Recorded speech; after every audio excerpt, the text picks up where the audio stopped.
Le téléphone a sonné. J'étais sur une application d'aide aux aveugles quand j'ai reçu cet appel de détresse. Sur l'écran, une jeune femme aux yeux clos me demandait de l'aider à vérifier la date de péremption d'un flacon de médicaments. J'ai regardé et mon souffle s'est coupé. Je me suis penchée vers l'écran. Ma voix a murmuré « Surtout ne prenez rien. Quelqu'un essaie de vous faire du mal ». 2 mois plus tôt, je m'étais inscrit comme bénévole sur le Yeuz, cette application d'assistance aux aveugles. Depuis, elle était restée muette, endormie. C'était courant. Après tout, il y avait souvent plus de bénévoles que de personnes aveugles sur ces plateformes. Recevoir un appel était élément rare, presque excitant. Alors, quand la sonnerie éclatait, j'ai même ressenti une pointe d'excitation. J'ai décroché sans hésitation. Sur mon écran, une silhouette de 17 ou 18 ans est apparue, son visage doux et serein. C'est très délicat. J'ai imaginé que si elle pouvait ouvrir les yeux, son regard serait doux comme une brise printanière. Mais elle il restait clos. Elle m'a demandé d'une voix douce si je pouvais lire la date de péremption sur le flacon. Sa voix m'a ramené à la réalité. J'ai approché le flacon de la caméra. Au premier coup d'œil, j'ai reconnu la fluoxétine. Les mots se sont échappés de ma bouche avant que je ne puisse les retenir. Vous souffrez de dépression, un manque de tact flagrant. Elle a simplement acquiescé d'un signe de tête. Je n'ai pas insisté, j'ai lu la date. Il y a encore de la marge. Merci, a-t-elle murmuré. Il y a une autre bouteille. L'instant d'après, ses doigts ont tâtonné, puis elle m'a tendu un second flacon. J'ai plissé les yeux l'observant attentivement, et mon cœur s'est serré d'un coup. J'ai tenté de sonder, savez-vous ce que c'est, ce médicament? Elle a hésité un instant, comme si elle fouillait dans ses souvenirs. Ça devrait être de l'olanzapine, je crois. J'avais une petite amie psychologue autrefois. Je savais que pour une dépression sévère, la fluoxétine était souvent associée à l'olanzapine. Mais sur ce flacon, c'était écrit litoïne de sodium. Je n'ai pas pu m'empêcher de hausser le ton. Ce n'est pas de l'olanzapine. C'est un médicament pour l'épilepsie et il ne faut absolument pas le prendre avec de la fluoxétine. J'ai insisté encore et encore sur les risques d'intoxication, de mort même si les 2 médicaments étaient mélangés. Au bout de l'écran, un silence lourd s'est installé avant qu'elle ne demande, d'une voix à peine audible, très vraiment. Je ne dois pas le prendre. Mes dents se sont serrées. Surtout pas. Quelqu'un essaie de vous nuire. Après avoir raccroché, son visage restait gravé dans mon esprit.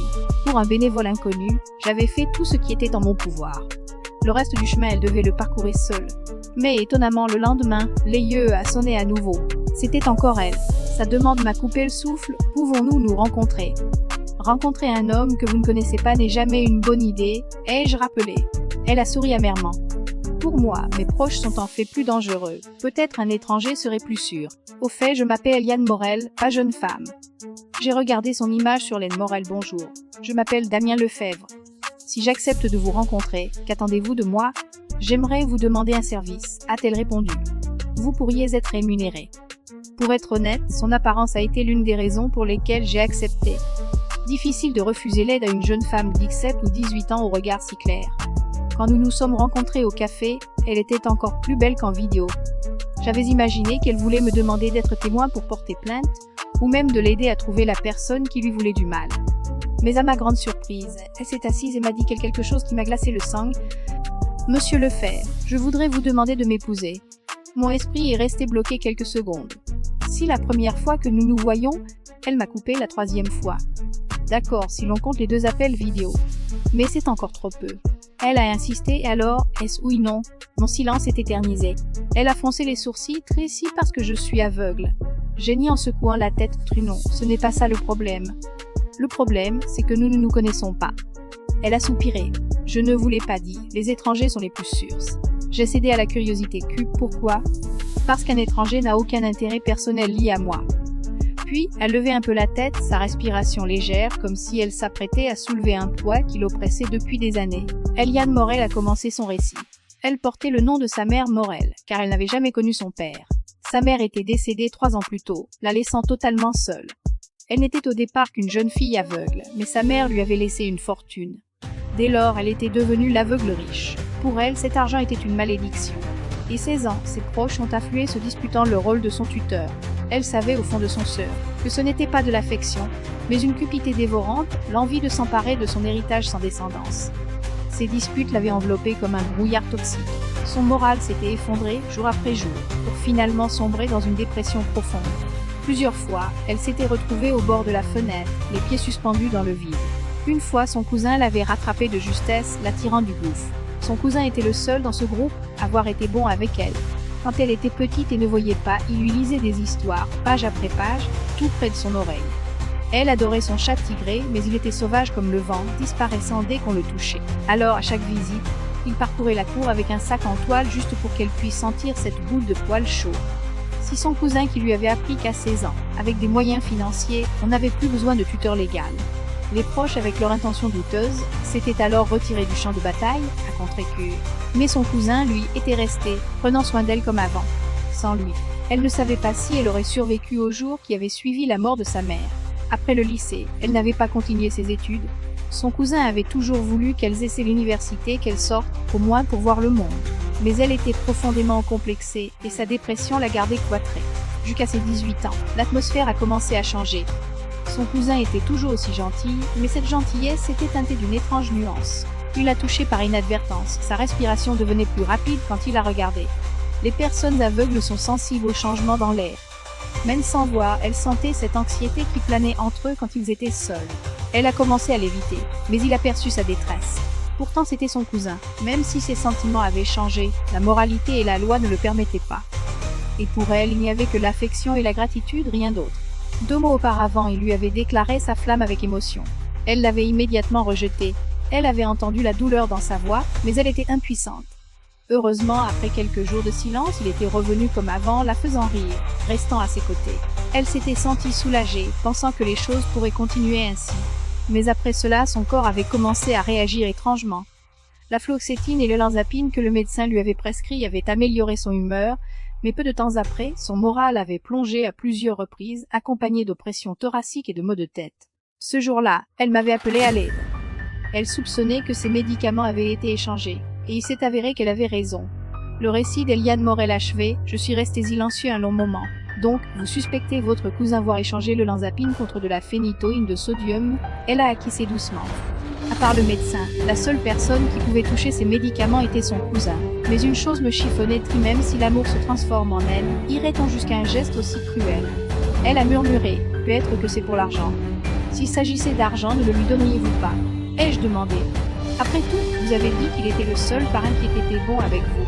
Elle a réfléchi, peut-être, qu'il veut tout. C'est là que j'ai compris. Mais si vous mourrez, votre cousin n'a pas sa place dans l'ordre de succession. La première place revient aux conjoints, aux enfants, aux parents, puis aux frères et sœurs et aux grands-parents. Et vous n'avez aucun de cela.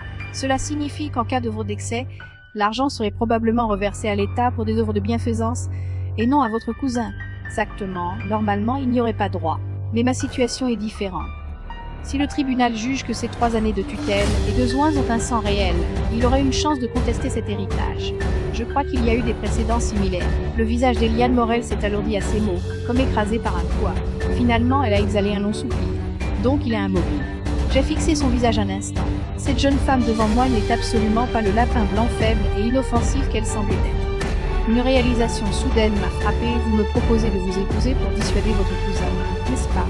Si vous êtes marié, votre conjoint devient directement le premier héritier. Votre cousin pourrait alors abandonner toute idée et votre relation pourrait revenir à une simple parenté. Je n'ai pas pu m'empêcher de lancer, à moitié en plaisantant, c'est une sorte de désignation anticipée de l'héritier alors. Mais elle n'a pas nié, mais a répondu calmement, bien sûr, ce ne serait qu'un faux mariage, vous seriez mon époux pendant 5 ans et je vous payerais 1 million par an. Cette relation contractuelle sonnait comme un scénario de série romantique, mais elle était glaciale, dénuée de toute douceur. Il y a un moyen plus simple, ai-je suggéré. Faites un testament, dites clairement à votre cousin que même si quelque chose vous arrive, pas un sou ne lui reviendra, je pense qu'il ferait marche arrière. Mais Eliane Morel a juste tressailli, puis a murmuré doucement je ne veux pas le perdre. Donc, on ne peut pas aller jusqu'au bout. J'ai pris la tasse de café que n'avait pas touchée et j'ai pris une gorgée. Pourquoi m'avoir choisi moi? Elle a répondu j'ai cherché un étranger, n'importe qui. Je me moque même de savoir si vous êtes une mauvaise personne, car nous signerions un contrat, et je ferais aussi un testament à l'avance pour me protéger. Mais je me suis dit que si vous faites du bénévolat sur une application d'aide aux aveugles, même si vous étiez une mauvaise personne, vous ne seriez pas si terrible. Je lui ai rappelé, vous ne savez même pas mon âge, ni à quoi je ressemble. C'est un faux mariage tout, a-t-elle dit d'un ton désinvolte. Et puis, à quoi ressemblez-vous? Est-ce vraiment important? J'ai souri amèrement en regardant ses yeux aveugles. Effectivement, pour elle, cela n'avait aucune importance. C'est un peu dommage en fait, je suis plutôt beau. Et j'ai 34 ans, a-t-elle dit, sans la moindre trace d'émotion. J'ai demandé à nouveau, mais il y a 3 ans, vous aviez 16 ans, dont vous n'avez que 19 ans maintenant. Vous n'avez pas encore l'âge légal pour vous marier. Elle a réfléchi. Alors soyez mon fait pour l'instant. La rémunération sera la même. J'ai accepté le simulacre d'Eliane Morel, pas seulement pour sa beauté, mais surtout pour l'argent. Je ne me doutais pas cependant que cette décision me mènerait pas à pas au bord de l'abîme. Dès le matin, le contrat a été signé, l'après-midi, un acompte de 502 est tombé. Une petite fortune, exactement comme je l'avais presti. Ma première mission est l'accompagner voir son cousin. J'étais secrètement curieux de la réaction du cousin en me voyant, un homme de 15 ans son âge, surgir que son futur mari. Une légère excitation mêlée de nervosité. Sa maison criait la richesse comme attendu. Au moment où le cousin m'a serré la main, j'ai cru que ma droite allait exploser. Une fois assis, son regard s'est ancré sur moi, deux lames émoussées, comme un lion mâle dont le territoire avait été violé. Alière, malgré sa cécité, clairement sentit la tension palpable dans l'air. Une lueur froide dans ses yeux, sa voix a tranché le silence cru, je ne suis pas d'accord. Cousin, je suis majeur, cette décision ne requiert l'approbation de personne, a rétorqué Liane. Il a adouci sa voix qu'Eliane, tout le monde voit bien que cet homme ne cherche que ton argent. La réponse d'Eliane était tranchante, imperturbable. Je suis aveugle, pas idiote. S'il ne voulait pas mon argent, il ne pourrait pas vouloir ma cécité, n'est-ce pas? Le salon est resté silencieux, seul le bruit de ses poings serrés, les veines saillantes sur ses mains, déchirait l'immobilité. Finalement, il a cédé, l'air dégonflé, tu es en colère contre moi. Le ton d'Eliane était désinvolte, cousin. Tu ne vas quand même pas croire que tu es si important si... Et je me sentais mal à l'aise, n'intervenant pas. Mais l'instant d'après, il m'a fusillé du regard, un cri s'échappant de sa bouche. C'est ta faute. Avant même d'avoir fini, il s'est rué sur moi. Nous nous sommes instantanément jetés un sur l'autre, en tourbillon de coups. Plus jeune et plus fort, il a pourtant encaissé mes poings, s'écroulant, le souffle court, à mes pieds. La voix d'Eliane explosa, déchirant l'air, truand, hors de ma maison. Je lui ai adressé un sourire victorieux. Il s'est relevé, la tête basse, ses lèvres ont remué comme s'il voulait dire quelque chose, mais il a finalement refermé la bouche, quittant la pièce en piteux état, tel un chien de chasse chassé de son territoire. Tu peux rentrer, je voudrais être seul un moment. Son ton était délibérément plat pour masquer ses émotions. N'oublie pas tes médicaments, lui ai-je rappelé, observant son visage avant de partir.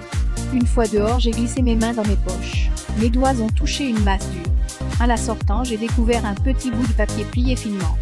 Pendant notre altercation avec ce soi-disant cousin, il avait discrètement glissé quelque chose dans ma poche. Les mots sur le papier étaient directs, je ne croyais pas ce que Liane dit. Je ne suis pas son cousin, venez me trouver. En dessous, un numéro de téléphone inconnu. J'ai allumé une cigarette, tiré une longue bouffée. La fumée a envahi mes poumons, me faisant tousser violemment. Merde, j'avais bluffé tout ce temps. Ce gamin était vraiment féroce. Il frappait avec une force meurtrière. La fois suivante que j'ai vu le cousin, il portait des vêtements propres et se frottait la moitié du visage enflé par mes pouces. Un sourire s'était tiré sur ses lèvres, puis appelez-moi Luc Dubois. Désolé Luc. Luc a fait un geste de la main, sa réponse était directe, puis pas de quoi, je ne t'ai pas non plus épargné. J'ai toussé 2 fois, un sourire narquois étirant mes lèvres alors que je le regardais. Tu dis que tu n'es pas son cousin. Luc a hoché la tête, puis cite exact. Je ne suis qu'un ami de l'orphelinat. J'étais stupéfait, tu alors, qui est son cousin. Mais elle n'a pas de cousin, sa voix était calme. Elle m'a connaissance, elle n'a plus aucune famille. Un bourdonnement a explosé dans mes oreilles.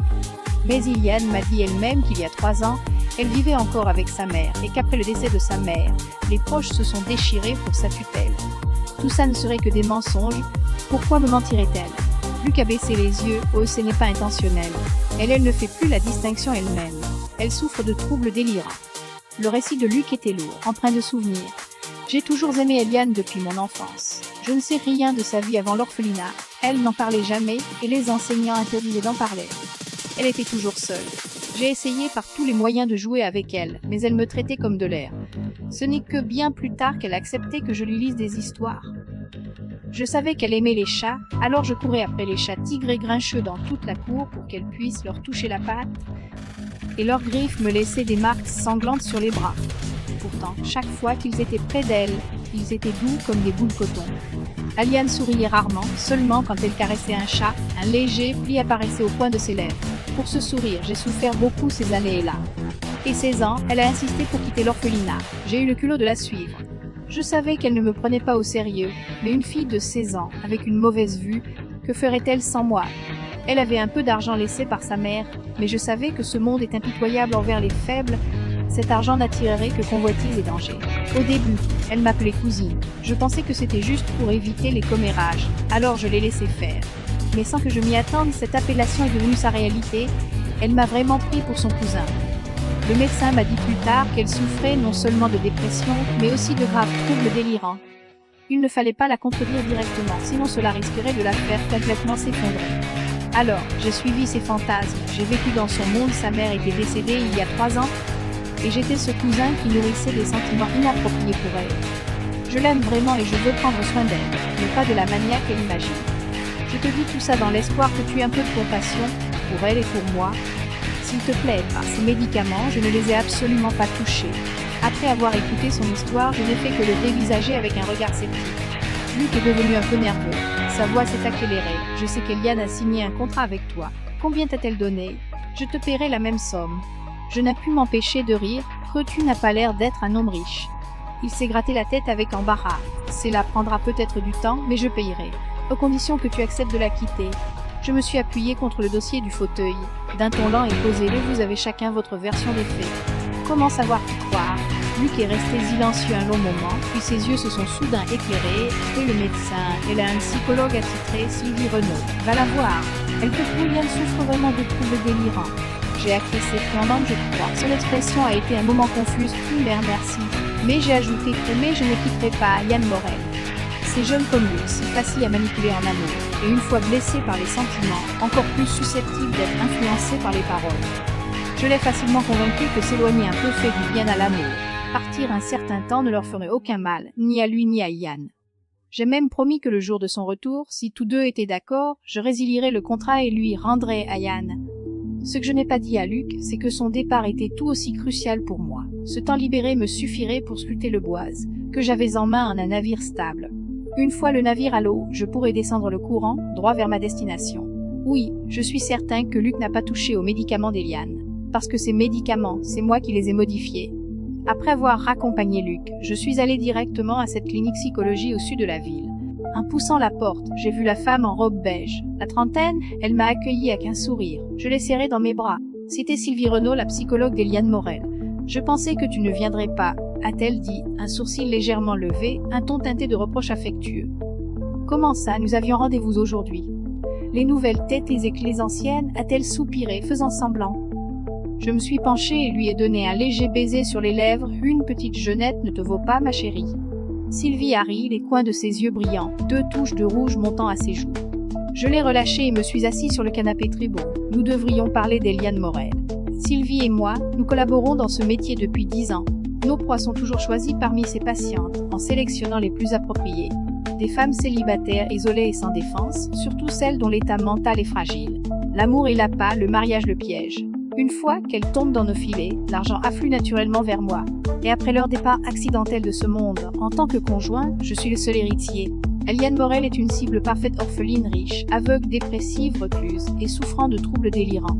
Pour m'introduire légitimement dans sa vie, j'avais préparé tout un chemin.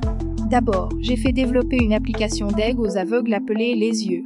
Ensuite, Sylvie, en tant que médecin, lui a insufflé l'idée que le contact avec des inconnus est bénéfique pour la guérison, tout en lui rappelant discrètement que les personnes autour d'elle ne sont pas toutes dignes de confiance. Puis, Sylvie s'est chargée de lui présenter Les Yeux. Son olanzapine a été discrètement remplacée par des comprimés de phénitoïne par mes soins. Dans cette application, elle était la seule aveugle, j'étais le seul bénévole. Chaque fois qu'elle demandait de l'aide, l'appel tombait forcément sur moi. J'ai attendu 2 mois entiers, frôlant l'ennui, avant de recevoir sa première demande d'aide. Selon le plan initial, j'aurais dû user de patience pour miner lentement sa méfiance et devenir naturellement son amant. Avec son âge et et sa naïveté, ce n'était pas difficile. De manière inattendue, elle a elle-même proposé un mariage blanc. Cela m'a épargné pas mal d'efforts. Quant au testament, ce n'était qu'un petit problème facile à résoudre. Sylvie m'a enlacé le cou, soufflant de l'air chaud à mon oreille. Et si je lui donnais une dose de cheval? J'ai réfléchi un instant, puis j'ai secoué la tête. Loki va trop vite se mord les doigts. Si nous devons agir, ce sera après qu'elle ait eu 20 ans et qu'elle se soit mariée avec moi. C'est vrai, Eliane n'a pas eu de père depuis son enfance. Elle a eu une sorte de complexe d'Édipe inversé. Ce sera plus facile pour toi. Les mots de Sylvie m'ont fait sourire. Le mois suivant, j'ai répondu à toutes les demandes d'Eliane, variant les plats pour lui remonter le moral. Je lui ai raconté mon histoire de vie, une version édulcorée, bien sûr, et sûre, dans ce récit, j'étais moi aussi d'une origine misérable, n'ayant qu'une grand-mère, sans elle, j'étais aussi orphelin qu'elle. Mais à la différence, j'avais brisé les chaînes du destin grâce à mon optimisme et ma résilience menant une vie normale. Le contraste était saisissant, la conclusion inévitable et je pouvais être sa lumière. L'horreur de Luc, c'était de s'être transformé en son ombre. Mais on ne tombe pas amoureux d'une ombre. on n'aime que le soleil qui nous réchauffe. J'ai délibérément endossé le rôle de père auprès d'elle. Je lui ai imposé des règles, porter des chaussées à l'intérieur, jamais de pieds nus sur le sol, prendre ses médicaments à l'heure, ouvrir les rideaux le jour et allumer les lumières la nuit. Elle ne voyait rien bien sûr, mais pouvait ressentir la sensation d'être embrassée par le monde. Pluie ou beau temps, nous allions marcher une demi-heure au parc, écoutant le vent, la pluie. Dans cette même routine, elle des habitudes et des rituels. Parfois, quand elle désobéissait, je feignais la sévérité, la réprimandant même avec une fausse préoccupation. Sa dépendance grandissait de jour en jour. Sylvie Renaud, de son côté, l'incitait, ouvertement et secrètement, à croire que l'amour serait bon pour sa maladie. Sa perception de la réalité était déjà floue, alors elle a commencé à prendre de plus en plus au sérieux l'idée que j'étais son fiancé. C'était ma première étape. Puis, comme le vent, j'ai disparu de sa vie. Ces jours entiers, pas un appel, pas un message. Comme si j'avais vraiment été effacée de la surface de la Terre. Une semaine plus tard, je suis réapparue devant Eliane Morel. Cet instant, je savais que ma disparition avait fait son effet. Elle semblait avoir été vidée de son âme par une tempête, ses cheveux gras comme des cordes. Je me demandais depuis combien de temps elle ne les avait pas lavés. Son visage était d'une pâleur de papier, et elle était enveloppée d'une aura de moisissure et de déchéance. Haut et têtue, ses lèvres étaient pincées, sa voix dure. J'ai baissé les yeux, l'air juste ce qu'il fallait de contritus, ma grand-mère est décédée. Maintenant, je suis un orphelin, complètement seul. La fureur dans ses yeux s'est éteinte instantanément. Après quelques secondes d'hésitation, elle m'a serré fort dans ses bras. J'ai caressé ses cheveux, viens, je vais te faire à manger. Ses épaules tremblaient légèrement, ses sanglots ne pouvaient être réprimés. Je savais, la partie était à moitié gagnée. Damien, je veux aller me promener au parc. D'accord. L'air du parc était humide et froid. Il peine quelque part, et nous avons croisé Luc Dubois. Cela faisait plus d'un mois qu'il avait disparu, ses yeux étaient ternes, son apparence misérable. J'allais parler, mais Eliane Morel a dit que je voudrais parler à mon cousin seul. J'ai jeté un coup d'œil à Luc Dubois, et alors je vais attendre au kiosque là-bas. Appelle-moi quand vous aurez fini. Moi, maman. 1 heure s'est écoulée. De loin, j'observais les expressions des deux visages. Luc Dubois est passé du découragement à l'excitation, puis de l'excitation à la colère contenue. À plusieurs reprises, il m'a montré du doigt en proférant des injures, pour finalement me fixer intensément pendant 2 longues minutes, avant de tourner les talons emplis de déception et de rage. J'étais secrètement satisfait. Cela signifiait une rupture complète entre eux. Eliane Morel ne pourrait désormais compter que sur moi. Cependant, ma nature est prudente. À ce stade, aucune variable n'était tolérable. Je devais le faire disparaître de nos vies. Eliane, et si on partait en voyage? Elle a hésité une seconde, peu d'accord. Le voyage est un outil puissant pour accélérer les relations. Un environnement inconnu donne souvent l'illusion d'un coup de foudre. Nous avons choisi la destination l'île de la Veille-Roche. C'était sa décision, elle disait y avoir vécu enfant, que c'était comme une autre patrie pour elle, et qu'elle voulait revoir cet endroit après de nombreuses années.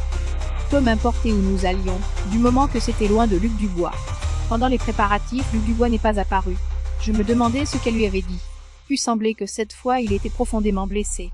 L'orgueil d'un jeune homme le maintiendrait à distance, pour un temps. La veille de notre départ, Eliane Morel a soudainement changé d'avis. Damien, marions-nous. J'ai été un instant déconcerté. Nous allons nous marier, c'est écrit dans le contrat, mais seulement quand tu auras 20 ans. Elle m'a serré dans ses bras, nerveuse. Le contrat n'importe plus. Faisons tout de suite. Organisons la cérémonie sur l'œil de la Veille-Roche et nous enregistrerons notre mariage quand j'aurai 20 ans. D'accord. J'ai plissé les yeux, bien que ce soit en avant sur le plan initial. Cela m'était finalement profitable. Un mariage entre 2 orphelins serait naturellement des plus simples formalités, un repas et le tour serait joué. L'autre raison pour laquelle j'ai insisté sur l'œil de la Veille-Roche était que la tombe de sa mère s'y trouvait. Je n'ai invité personne. Elle dit vouloir inviter Sylvie Renaud, la psychologue qui était la meilleure pour elle. Je savais bien sûr que Sylvie Renaud ne souhaitait absolument pas assister à une telle scène, mais je n'ai pas objecté. Elle s'est occupée des préparatifs du mariage. Bien que le ton général soit simple et modeste, la plupart des filles ont un rêve de petite fille concernant leur mariage, je n'avais pas besoin de lui jeter un seau d'eau froide. L'île de la Veille-Roche était plus isolée que je ne l'avais imaginé. Un train but, puis un ferry. Sur le bateau, Sylvie Renaud, profitant de la cécité d'Eliane, m'a discrètement lancé des hilades. Je n'ai pu que secouer légèrement la tête, lui signalant d'arrêter. Un faux pas, et tout était perdu. Le bateau était lent, et il faisait une nuit noire quand nous avons accosté. Il était minuscule, 10 de maisons. En regardant autour de nous, à part nous, presque tous les habitants étaient des personnes âgées au visage ridé. Un vieil homme attendait sur le quai. Liane a murmuré Truciper Morin, notre maître de cérémonie. J'ai regardé cet homme de près de dévêtillant, pensant en moi-même que sa voix devait être tremblante. Mais mes lèvres se sont étirées en un sourire. « Bonjour, Père Morin. Nous vous remercions de votre aide. » Le vieil homme a levé la tête, son regard trouble s'est posé directement sur mon visage. « Et vous êtes le vu d'Eliane. »« Non, non, pas de souci. Eliane, votre vieille maison a été préparée pour vous. Reposez-vous bien cette nuit. » Vieux signifie Marie en dialecte local, a doucement expliqué Eliane Morel. La nuit était profonde. Je ne pouvais pas distinguer l'expression de Père Maury, mais j'avais l'impression que son ton était étrange. Une fois installée dans la vieille maison, Eliane Morel a soudainement dit qu'elle voulait se rendre sur la tombe de sa mère pour lui rendre hommage. J'ai conseillé qu'il est trop tard, allons-y demain. Mais elle a secoué la tête, Tracy. La coutume veut que les enfants visitent la tombe la première nuit de leur retour. Père Morin a préparé les bougies et l'argent rituel. Je l'ai donc suivi, marchant vers la petite montagne au centre de l'île. Ma mère aimait la mer de son vivant, a-t-elle dit lentement, alors a été enterrée là où elle pouvait entendre les vagues. Plus tôt, nous avons vu une tombe solitaire immobile dans la brise marine. J'ai levé la main, la lumière du téléphone tombant sur la pierre tombale, mais c'était une stèle en épigraphe. Eliane Morel s'est agenouillée, caressant la pierre, et avant que les enfants ne fondent une famille, la tombe de la mère est une stèle aveugle sans inscription. Si la coutume de l'île. J'ai hoché la tête, l'aidant à allumer les bougies et à brûler l'argent rituel.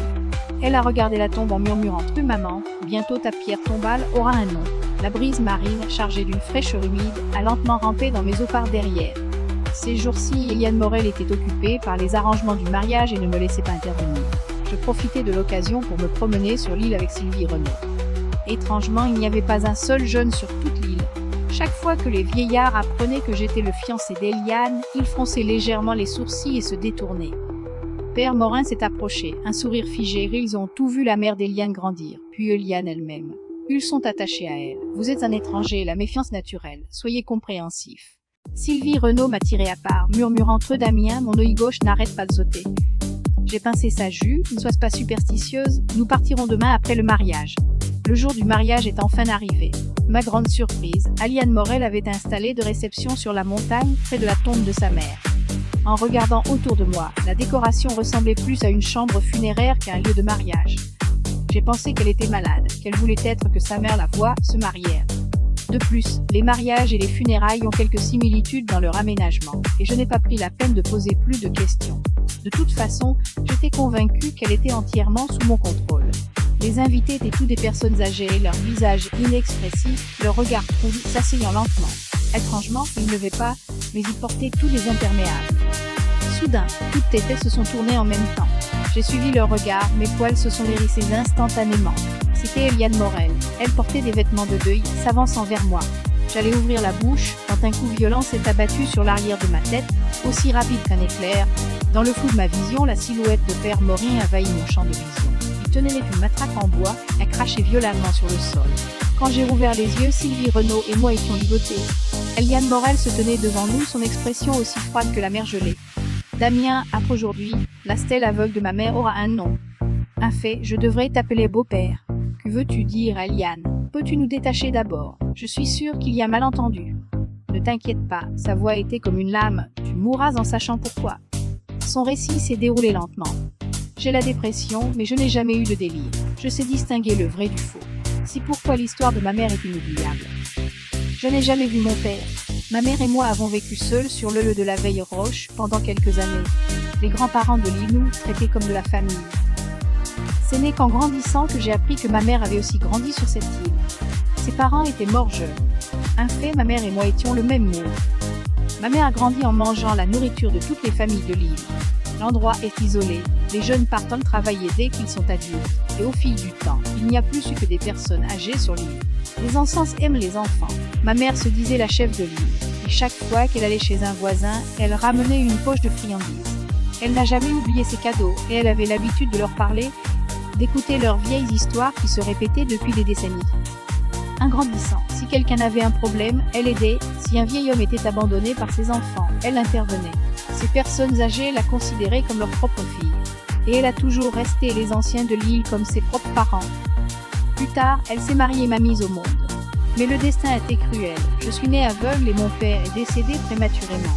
Elle a dû assumer seule le fardeau de la vie. Mon crâne a éclaté comme un coup de tonnerre. Des souvenirs poussiéreux datant de plus de 10 ans ont déferlé. Et cette époque, je venais de débuter et Hélène Morel avait été la première femme que j'avais escroquée. Au fil des ans, les victimes s'étaient multipliées et j'avais depuis longtemps choisi d'oublier.